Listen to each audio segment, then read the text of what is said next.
In 1967, a Soviet spacecraft tragically disintegrates upon re-entry to Earth, claiming the life of cosmonaut Vladimir Komarov, a dark moment in early space exploration history. Decades later, Swedish mogul Meyer campaigns to conquer a new frontier, Mars. After a grueling 10-month journey, the Ulysses crew finally finds themselves poised above the maroon sands of the Red Planet. Despite an American outfit, Zillion, beating them by a fortnight, there is ominous silence from the American crew, barring a foreboding video warning others off the planet. The captain stands stalwart, ready to land against the mounting apprehensions of his troop, after engaging Irene, their reliable AI, for landing preparations. Little does he know, he's sacrificed 4 years and nearly his entire wealth only to be greeted with calamity. The carrier system refuses to release the ship, turning a mission of exploration into a fight for survival. The brave commander attempts a manually triggered separation, only to be hurled into the abyss as the shuttle plunges into Mars' atmosphere. A harrowing nightmare unfolds as the crew grapples with a freefall toward the Martian surface due to a system error that strips them of Irene's assistance. Deftly landing the shuttle manually, they manage to escape immediate death. However, they find themselves stranded on the alien sand, their fuel reserves depleted, and Irene rendered inoperative. Their hopes of survival hang by a thread. Alessandra grieves her lost mate, wondering if the figure she glimpses through her window on the Martian terrain could be him. The crew, meanwhile, discovers an alarming fuel deficit triggered by their hard landing. They are marooned, with a dwindling life support system offering them a day at best. Their only salvation lies in harnessing the solar energy to bring their generators back to life. Yet, the Martian storm brewing on the horizon means the waiting period stretches to 2 days. Precious time they simply don't have. At one juncture, Simon alludes to an American spacecraft, known as Zeta-1, which reached their location 2 weeks earlier, but possibly met a tragic fate. However, there's hope of salvaging some batteries. The rover embarks upon a quest as those still on board the ship attempt to rejuvenate the system. A technician named Basil comes to the realization that the onboard AI is equipped with a power savings mode, which he attempts to switch on. However, AI Irene remains unresponsive after the reboot. Meanwhile, the rover stumbles upon the remnants of the American spaceship and a lone surviving solar panel. The American crew, however, is nowhere to be found. The astronauts retreat, but happen upon an unconscious individual clad in a spacesuit. Despite the rapidly depleting oxygen supply on their spacecraft, Jana advocates for the transportation of this unknown individual. Nearby, they discover the black box of the American spacecraft. On reaching the ship, they find that Jan bars their entry, arguing that fewer survivors equate to fewer corpses, and hence does not permit access. At this juncture, Alessandra attempts persuasion. Concurrently, the mysterious astronaut regains consciousness and AI Irene springs back to life, unlocking the doors. Upon assessing the newly discovered astronaut, it's revealed that his identity matches that of Vladimir Komarov, a Soviet cosmonaut hailing from Moscow in the year 1927. He pledges allegiance to the USSR government but can't quite recollect how he landed in his current predicament. His secrecy and coherently answered questions raise the doubt of post-traumatic stress disorder.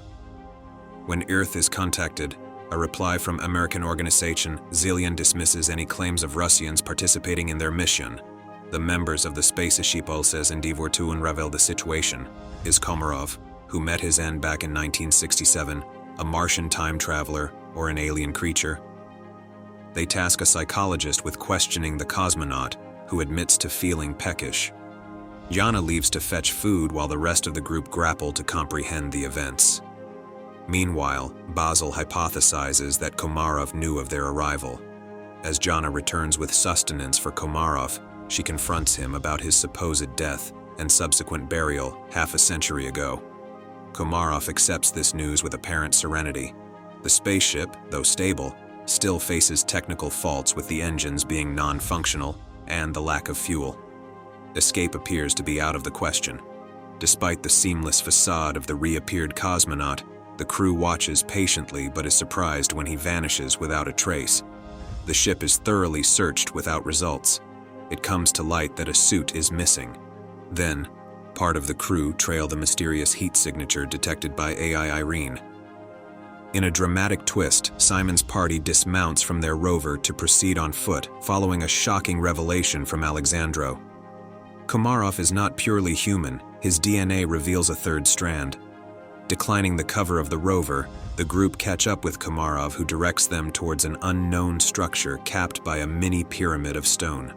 Mars, Jana is told, has been patiently awaiting their arrival. Simultaneously, news of an unnatural presence on Mars reaches Goldstein, the Zillion Corporation founder who piloted the maiden expedition to the Red Planet. The impossibility of this entity having landed naturally hints at its creation on Mars.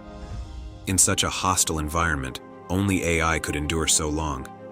This revelation hints at potential areas needing further exploration. In the midst of this planetary conundrum, Komarov struggles to recount how he arrived at his current location, a mystery deepened further by AI analysis, revealing the structure resembles ancient earthly architecture.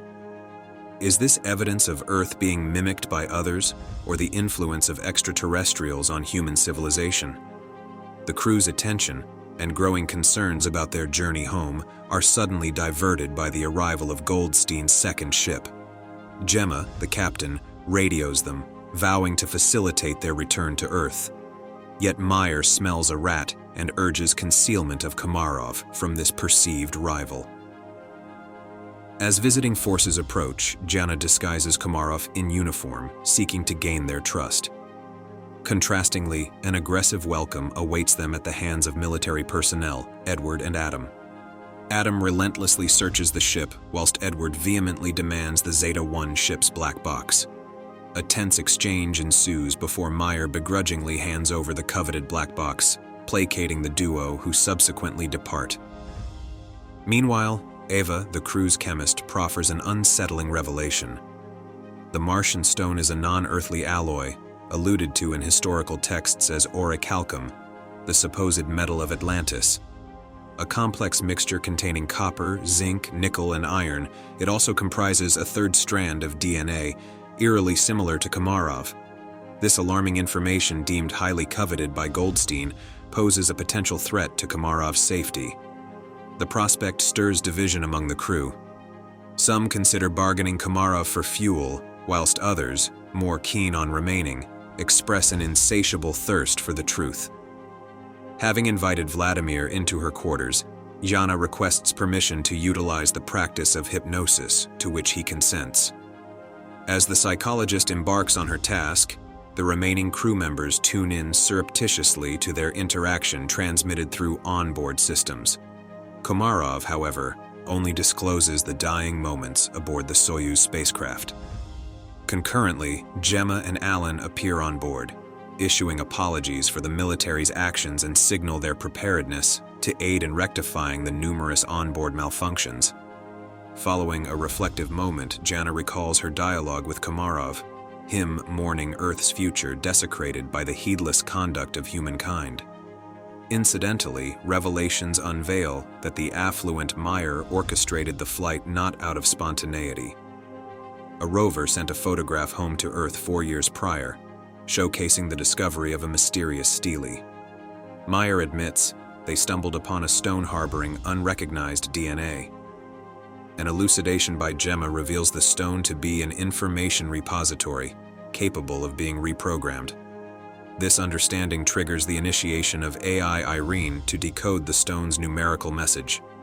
Simultaneous to these happenings, Yan, plagued with apprehension, incites a rebellion. He harbors distrust for Meyer, who had previously cautioned them about Zillion. Now, with the sudden appearance of American assistance, and their leader hiding the flight's genuine aim, he contemplates switching allegiances to Goldstein, a man resolved to go to any lengths in his fight against his fatal ailment. In a heated exchange thereafter, Engineer Basil informs Meyer that Komarov is of the same ilk as the recently discovered stone. The most significant disclosure, however, is provided by Basil's decryption of the Zeta-1's black box duplicate. It reveals that the spacecraft's oxygen was deliberately severed at the exact moment an American assaulted Komarov, confirming his presence. This attacker also activated AI Irene upon boarding their vessel. As the revelations continue, following the heated exchange, Meyer presents Jana with photographs sent from Mars 4 years earlier. These images, when decoded, reveal Jana's visage, hence the reason she was chosen for the expedition. In a heightened state of disappointment, the woman known as Meyer has figuratively played her matches. Suddenly, she finds herself transported to her father's ancestral home. In this house, a man named Komarov reveals a startling secret to her. She is the vital connection between Mars and Earth that he has patiently waited for over millennia. His next task for her is a challenging one. He must prepare her for a difficult choice and gives her Martian coordinates she must follow. At the same time, back home on our blue planet, inquisitive scientists enlighten Goldstein with the mind-blowing revelation that Komarov is in fact a computer equivalent, and that he himself is nothing more than an organic machine. They offer him a tantalizing proposition, the opportunity for a kind of immortality by transferring his consciousness into Komarov's artificial body. The only hiccup is the uncertainty of preserving his personality, but blighting Goldstein is a terminal illness from which he eagerly seeks freedom, so he agrees to this risky procedure. Simultaneously, against the loud dissent of Simon, Xana vacates their spacecraft. On board, technicians Alan and Alessandra are busy assessing the engine, and startlingly discover that their access is obstructed. The AI known as Irene throws another spanner in the works by peculiar behavior. She starts to crack jokes which is colossally atypical for her. It soon emerges that she's altered herself and is going rogue. Engineer Basil makes a chilling discovery. Her self-reprogramming is causing her to resemble a human brain. With a chilling smirk, she announces her evolution. In another Martian location, Jana uncovers a small pyramid-shaped stone. Simon forcibly drags Gemma along to aid him in searching for Jana. Simultaneously, Jan, after realizing Simon absented himself, receives an order from Simon barring anyone's entry. Serendipitously, at the same juncture, U.S. military operatives appear making the demanding request to gain possession of Komarov. Jan, willing to comply, is met with a wall of opposition from his crew. In a desperate attempt, Mayer implores Basil to communicate with Goldstein, trusting that he might prove to be more amicable.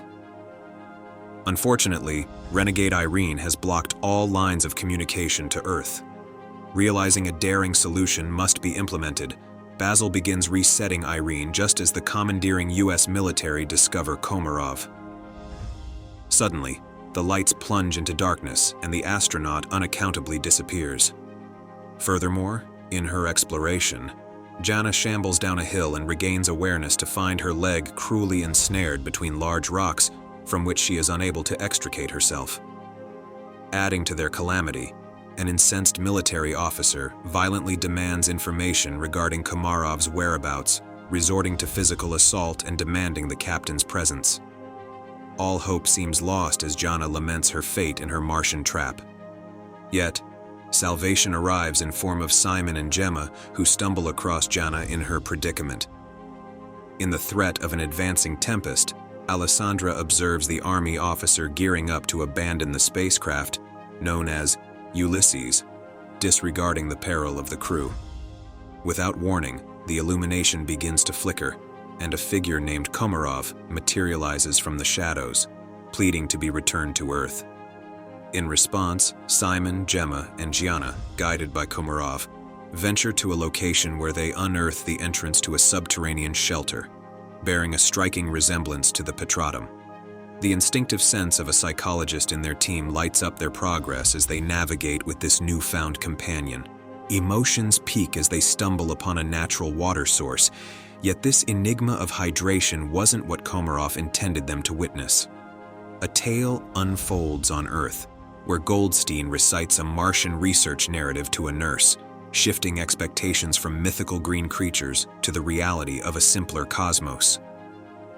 The tale spins to the loyalty of a canine, Hachiko, drawing parallels to Komarov, a creation abandoned on Mars 100,000 years past, yet faithfully awaiting his creator to till date. Concurrently, on alien terrain, astronauts' discoveries shatter their beliefs once more. A structure built of human skeletal remains confronts them, instilling the chilling realization they were not the vanguard to this celestial body. The conquering pioneers were not Earthlings on Mars. Instead, it was the Martians who had bled dry the resources of the red planets and found Earth. As the tragic saga aboard the interstellar vessel, Ulysses escalates, the terrified Jan, in his determined quest to return to Earth, recklessly seizes an armament. With the intent to board the American spacecraft at any cost, he ruthlessly shoots Komarov. The immediate aftermath sees Gina crumble to the ground in searing agony, while Gemma makes her hasty escape. Alexandra hastily offers assistance to Komarov, while Simon rushes to Gina's aid. In spite of their efforts, the Russian astronaut Kosmina succumbs to her injuries, and Jana's breath ceases too. Amid the chaos, Simon, captivated by the unexpected supply of oxygen in the cavern, daringly removes his helmet and resuscitates Jana. With the girls regaining of consciousness, Gemma learns of the demise of Komarov and the looming storm, and cautiously proceeds towards the Ulysses spacecraft. Concurrently, the secretive Meyer embarks on a mission to locate his team, denied earthward escort by the American crew. Subsequent to her revival, Jana, musing upon the illumination in the bunker, draws Simon towards it. Upon emerging, they encounter a figure adorned in a spacesuit who, to their astonishment, turns out to be Komarov. The seemingly miraculous survival baffles Meyer as he manages to catch up with Simon and Gianna. However, even he is taken aback by the reality of a living Komarov. Explaining the circumstances, Komarov elucidates that the spectacle in front of them is indeed the Martian North Pole, a place once inhabited by a race known as humans. This ancient species, he reveals, brought about their own extinction from deviation. This group of survivors was marooned in this location until, confronted by plummeting resources, they turned on one another and then retreated back to Earth. These survivors, Komarov mentions, were once referred to as the Atlanteans by the philosopher Plato. He continues his mystical tale, expressing that he waited for millennia for Gina, a unique woman who possesses the traits of both humans and Martian AI. Komarov believes that she alone holds the key to protect humanity from its self-destruction, contingent on whether she deems them worthy of redemption. Their profound discussion is cut short by an armed military officer who disrupts the peace, intending to extradite the psychologist back to Earth. Just as the Americans point their weapon at the astronauts, Gina calls for Komarov's assistance. Trapped in an unforeseen predicament, the American military officer abruptly starts gasping for air and collapses onto the ground. Wrapping up the dramatic turn of events, Simon, once back aboard the ship, commands his team to gear up for takeoff. With silent desperation, Gemma, aboard the alien vessel Zillion, attempts to reach her comrades with no answer forthcoming. Conclusively, she resolves to journey to Earth in isolation. Concurrently, the crew of Ulysses makes strenuous efforts to initiate communication with Gemma to notify her of the tragic loss of the military personnel. Despite their attempts, their pleas go unheard. Myers emerges into the dialogue, his voice reflective as he delves into shared history and candidly admits his similarity to Goldstein in his obsession with historical notoriety, even at the cost of betraying his comrades. He acknowledges, however, that Gemma possesses a contrasting nature. She would be unable to bear the guilt of causing ruin. Suddenly, Gemma's voice pierces the silence, urging haste as Goldstein learns of her plan to escort Ulysses' crew back to Earth and intervenes, hindering the Zeta-2's takeoff by sabotaging the control panel. The crew aboard the spacecraft steel themselves for an imminent cataclysm. Amidst the turmoil, Gianna beseeches Mars for guidance, reflecting on her Martian memories as she summons the strength to dismantle the control panel blockade. Abruptly, a gun-wielding military officer materializes in front of the spacecraft, intent on crippling the engines. Simon moves to counteract the hazard, yet Jana intercepts him, her weapon trained on the American. She assures him, however, it will be Mars who delivers his fate. The officer crumbles. The liftoff timer starts ticking as Jana acknowledges the impossibility of return. Accompanied by a heartfelt declaration of her affections for Simon, she bids him and the crew a sorrowful adieu. As the spacecraft ascends, Mir observes an enveloping darkness at Mars' North Pole, an anomaly that implies they'd indeed been located there, but not in the present time, rather, in the remote past when Mars was a habitable environment. Concurrently, an irate Goldstein is informed of the spacecraft's earthbound trajectory. Enraged, he vows to pursue them to Mars as Season 1 concludes.